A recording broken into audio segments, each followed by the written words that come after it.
ሰላም ጤና ይስጥልኝ ውድ ተመልካቾቻችን፣ አሁን የተሰሙ አጫጭር ሰበር መረጃዎችን ይዤ ቀርቤያለሁ። አብራችሁን ቆዩ። በቀጣይ ፈጣንና እውነተኛ ሰበር መረጃዎችን በፍጥነት ለመከታተል ቻናሉን ሰብስክራይብ በማድረግ የደውል ምልክቷን በመጫን አሁኑኑ ቤተሰብ ይሁኑ። ይህንን መረጃ ደግሞ ላይክ በማድረግ ቤተሰብነታቸውን ማጠናከር ይችላሉ። ወደ ሰበር መረጃዎቹ ስናቀና ትራምፕ ዛሬ የኢራን ጦርነት ተቋርጧል ማለታቸው ተዘግቧል። ኢራን ለአሜሪካ የላከችው የድርድር እቅድ ዝርዝር መረጃም ዛሬ ወጥቷል። ዝርዝሩን ይዘናል፣ ታደምጡታላችሁ። በሌላ በኩል ኩባ በአሜሪካ የተጣለባትን አዲስ ማዕቀብ ህገወጥና ግፈኛ ስትል አውግዛለች። ዛሬ በተሰማ ሰበር መረጃ ደግሞ ኢራን ጦርነቱ ዳግም የሚነሳ ከሆነ በዶልፊኖች ጥቃት ልትሰነዝር እንደሆነ ተዘግቧል። በዝርዝር ታደምጡታላችሁ። ሰሞኑን ከሀገራችን ኢትዮጵያ ወደ ተሰማ አሳዛኝ መረጃ ስንሸጋገር ደግሞ የአዲስ አበባ ፖሊስ በታዋቂዋ የዲጂታል ይዘት ፈጣሪ ቦንቱ ዋቅቶላ ወይም ቲክቶከር ቦኒ ጄ ህልፈት ዙሪያ ሰፊ ምርመራ መጀመሩን አስታውቋል።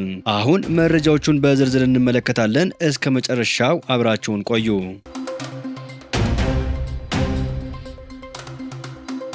በቅድሚያ የአዲስ አበባ ፖሊስ በቦንቱ ዋቅቶላ ወይም ቲክቶከር ቦኒ ጄ ህልፈት ላይ ምርመራ መጀመሩን አስታወቀ። የአዲስ አበባ ፖሊስ በታዋቂዋ የዲጂታል ይዘት ፈጣሪ ቦንቱ ዋቅቶላ ወይም ቲክቶከር ቦኒ ጄ ህልፈት ዙሪያ ሰፊ ምርመራ መጀመሩን ዛሬ አስታወቀ። ወጣቷ በአዲስ ከተማ ክፍለ ከተማ በሚገኝ መኖሪያ ቤቷ ህይወቷ አልፎ መገኘቱን ተከትሎ ፖሊስ የሞቷን ትክክለኛ መንስኤ ለማረጋገጥ የህክምና ምርመራ እያከናወነ እንደሚገኝ ቢቢሲ ኦሮምኛ ዘግቧል። ምርመራው የህክምና ውጤቱንና ወጣቷ ከህልፈቷ በፊት በማህበራዊ ሚዲያ ያጋራችውን የቪዲዮ መልእክት መሰረት ያደረገ ነው። ምንም እንኳን የመጀመሪያ ደረጃ መረጃዎች ራሷን እንዳጠፋች የሚያሳዩ ቢሆንም ፖሊስ የመጨረሻውን የምርመራ ውጤት እየተጠባበቀ መሆኑን ገልጸዋል። ከ800 ሺህ በላይ ተከታዮች የነበሯት የቲክቶክ ባለሙያ ቦኒ በቅርቡ በራሷ ህይወት ላይ የወሰደችው አሳዛኝ እርምጃ በማህበራዊ ሚዲያ ተጠቃሚዎች ዘንድ ትልቅ ውይይትና ስጋት ፈጥረዋል። ወጣቷ ከመሞቷ በፊት በለቀቀችው የቪዲዮ መልእክት የተሰማትን ተስፋ መቁረጥ ገልጻለች። ይህ ክስተት በማህበራዊ ሚዲያ ላይ የሚታዩ አርቲፊሻል የኑሮ ዘይቤዎች በወጣቶች አእምሮ ላይ እያሳደሩ ያለውን አሉታዊ ተጽዕኖ በግልጽ ያሳየ ሲሆን በችግር ጊዜ የመንፈሳዊ ድጋፍና የማህበራዊ መተሳሰብ አስፈላጊነትን አስታውሰዋል። የአሜሪካው ፕሬዝዳንት ዶናልድ ጄ ትራምፕ የኮንግረስ ቀነ ገደብ መድረሱን ተከትሎ የኢራን ጦርነት ተቋርጧል አሉ። ፕሬዝዳንት ዶናልድ ጄ ትራምፕ ተግባራዊ እየሆነ ባለው የተኩስ አቁም ምክንያት አሜሪካ ኢራን ላይ የምትፈጽመው ጥቃት በመቋረጡ ኮንግረስ ጦርነቱን ለማጽደቅ ያስቀመጠው ቀነ ገደብ እንደሚያስፈልጋቸው ተናገሩ። በአሜሪካ ሕግ መሰረት ፕሬዝዳንቱ ወታደራዊ እርምጃ መጀመራቸውን ለሕግ አውጪዎች ባሳወቁ በ60 ቀናት ውስጥ ኮንግረስ ጦርነቱን ሊያጸድቀው ይገባል። ካልሆነ ውጊያ ማቆም ይኖርባቸዋል። ነገር ግን ትራምፕ ለኮንግረስ መሪዎች በጻፉት ደብዳቤ ባለፈው ወር ከኢራን ጋር ተኩስ አቁም ለማድረግ ስለተስማሙ የማጽደቂያ ቀነ ገደብ መቁረጥ አቁመዋል ብለዋል። ስለዚህ የኮንግረስን ፍቃድ ግዴታ የሚያደርገውን ዋር ፓወር አክት ለተሰኘው ሕግ መገዛት እንደማይገባቸው ተከራክረዋል። አሜሪካና ኢራን እስካሁን ድረስ ዘላቂ የሰላም ስምምነት ላይ አልደረሱም። ድርድራቸው ቆሞ የነበረ ሲሆን አርብ ዕለት ግን ኢራን በፓኪስታን በኩል አዲስ የሰላም እቅድ አቅርባለች። ትራምፕ ለኮንግረስ መሪዎች ደብዳቤ የጻፉት ኢራን ላይ ወታደራዊ እርምጃ መውሰዳቸውን ለምክር ቤቱ ባሳወቁ በ60ኛው ቀን አርብ ዕለት ነው። ከመጋቢት 29 2026 ዓ.ም አንስቶ በአሜሪካ ኃይሎችና በኢራን መካከል ምንም አይነት የተኩስ ልውውጥ አልተደረገም ሲሉ ደብዳቤያቸው ላይ አስፍረዋል። የካቲት 21 2018 ዓ.ም የጀመረው ግጭት ተቋርጠዋል ብለዋል። ኢራን አዲስ እቅድ ማቅረቧ ከተሰማ በኋላ ትራምፕ ከጋዜጠኞች ጋር ባደረጉት ቆይታ አሁን ከኢራን ጋር ንግግር ነበረን፣ ምን እንደሚፈጠር እናያለን፣ ነገር ግን ደስተኛ አይደለውም ማለት እችላለሁ ሲሉ ተናግረዋል። ስምምነት ላይ መድረስ አስቸጋሪ የሆነበት አንዱ ምክንያት በጦርነቱ በርካታ ከፍተኛ ወታደራዊ አመራሮቻቸው የተገደሉባቸው የኢራን አመራሮች በጣም ግራ መጋባታቸው እንደሆነ ገልጸዋል። ኩባ በአሜሪካ የተጣለባትን አዲስ ማዕቀብ ህገወጥና ግፈኛ ስትል አወገዘች። የኩባ የውጭ ጉዳይ ሚኒስቴር ብሩኖ ሮድሪጌዝ አሜሪካ ሀገራቸው ላይ የጣለችውን ተከታታይ ማዕቀቦች ህገወጥና ግፈኛ በማለት ተቃወሙ። የአሜሪካው ፕሬዝዳንት ዶናልድ ጄ ትራምፕ የኩባ የኤነርጂ፣ የመከላከያ፣ የፋይናንስ ወይም የደህንነት ዘርፎች ባለስልጣናትን እንዲሁም የሰብአዊ መብት ጥሰት ወይም ሙስና ፈጽመዋል የተባሉ ግለሰቦች ኢላማ ያደረገ ማዕቀብ የሚጥል ፕሬዝዳንታዊ ትዕዛዝ አርብ ዕለት ፈርመዋል። ፕሬዝዳንቱ ማዕቀብ የጣሉት አሜሪካ ወደ ኩባ ነዳጅ እንዳይጓዝ የጣለችውን እገዳ የሚቃወሙ ኩባውያን በዋና ከተማዋ ሃቫና ውስጥ የሚገኘው የአሜሪካ ኤምባሲ ፊት ለፊት ሰልፍ በወጡበት በዓለም አቀፉ የላብ አደሮች ቀን ነው። የአሜሪካ እገዳ በመላ ሀገሪቱ የኃይል መቋረጥና የነዳጅ እጥረት እንዲፈጠር ምክንያት ሆነዋል። በደሴቷ ሀገር ላይ የሚከተሉትን የውጭ ጉዳይ ፖሊሲ የበለጠ እያጠበቁ ያሉት ትራምፕ የሀገሪቱን ኮሚኒስት መንግስት የመቀየር ፍላጎት እንዳላቸው አመላክተዋል።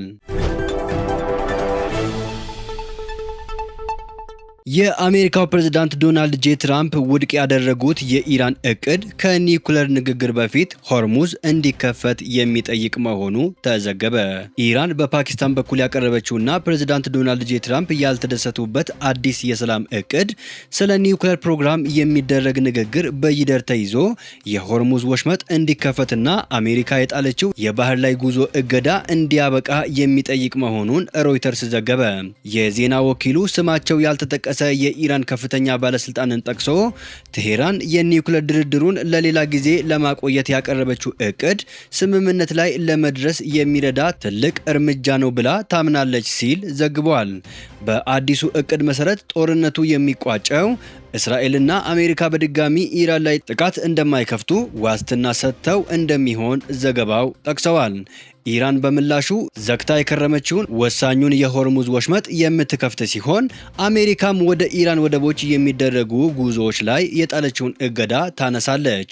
በመጀመሪያው ደረጃ ንግግር ይህ ከተከናወነ በኋላ በኢራን የኒውክሌር መርሃ ግብር ላይ ስለሚጣል ገደብና ማዕቀቦችን ስለማንሳት ድርድር ይደረጋል። ኢራን የኒውክሌር ፕሮግራሟን ለማገድ ብትስማማ እንኳ አሜሪካ ለቴሄራን ለሰላማዊ ዓላማ ዩራኒየም የማበልጸግ መብት እውቅና እንድትሰጥ እንደምትጠይቅ የሮይተርስ ዘገባ ያመላክታል።